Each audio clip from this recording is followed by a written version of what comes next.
Vote चोरी के खिलाफ प्रदर्शन अरे वो फालतू का कांग्रेस के लोग काम कर रहे हैं। अब इस पर क्या कहना है, रोज तो हम लोग बोल ही रहे हैं।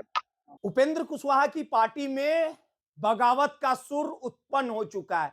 यानी उपेंद्र कुशवाहा की पार्टी में बगावती सुर उनके अपने जीते हुए विधायक रामेश्वर महतो ने आवाज उठाई है, यानी बिगुल फूंक दिया है और अपने जायजन हक की बात रामेश्वर महतो कर रहे हैं। जब इस पूरे मसले पर उपेंद्र कुशवाहा से सवाल खड़ा किया गया तो उपेंद्र कुशवाहा भागते नजर आए, मौन नजर आए और गाड़ी में बैठते ही चल दिए। यानी पूरी घटना आपको सिलसिलेवार तरीके से बताते हैं कि उपेंद्र कुशवाहा की पार्टी इस बार एनडीए के घटक दल के तौर पे भूमिका निभाई थी, चुनावी मैदान में कूदे थे और 4 विधायक उनके जीतने का काम किया। यानी 4 उम्मीदवारों ने परचम लहराया, जिसमें उनकी एक पत्नी ने इस बार चुनावी मैदान से उपेंद्र कुशवाहा ने टिकट देने का काम किया।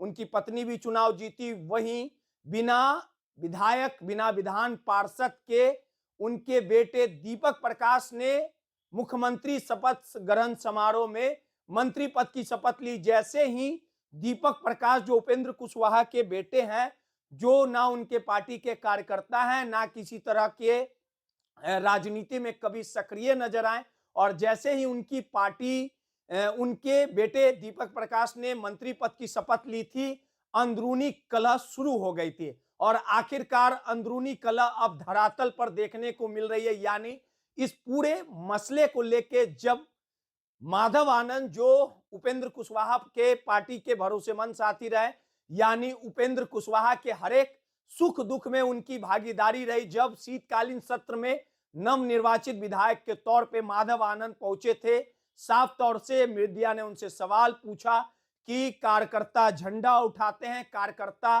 खून और पसीना बहाते हैं, लेकिन जब फल देने की बारी आती है तो कहीं ना कहीं उपेंद्र कुशवाहा के बेटे को इनाम दे दिया जाता है। तो इस पूरे मामले को लेके माधव आनंद बचते नजर आए थे, लेकिन आखिरकार इतने दिन बीत जाने के बाद रामेश्वर महतो ने सवाल उठाया है। यानी कहीं ना कहीं उनके बगावती सुर के बाद अब उपेंद्र कुशवाहा को जवाब देना नहीं बन पड़ रहा है। इस पूरे मसले को लेके जब उपेंद्र कुशवाहा से मीडिया ने सवाल दागा, देखिए किस प्रकार से उपेंद्र कुशवाहा ने सवाल तक नहीं दिया, चलते बने।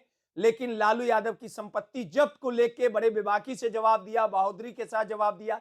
लेकिन जैसे ही जब उनके कारनामों की को लेके सवाल दागा गया तो उपेंद्र कुशवाहा मौन नजर आए। पहले सवालों किस प्रकार से सवाल पूछा गया, मीडिया और पत्रकारों ने किस प्रकार से उपेंद्र कुशवाहा को घेरने का काम किया, पहले उनके सवालों को सुनाते हैं और उपेंद्र कुशवाहा ने क्या कुछ जवाब दिया। वोट चोरी का कोई मामला ही नहीं, और उन लोगों को अभी जब समझ में नहीं आ रहा है, बिहार के लोगों ने जवाब दे दिया है वोट चोरी के नाम पर। औंधे मुंह कांग्रेस के लोग गिरे हैं बिहार में, उसके बावजूद इस विषय को इशू बनाए हुए है। तो बुद्धि का भगवान मालिक।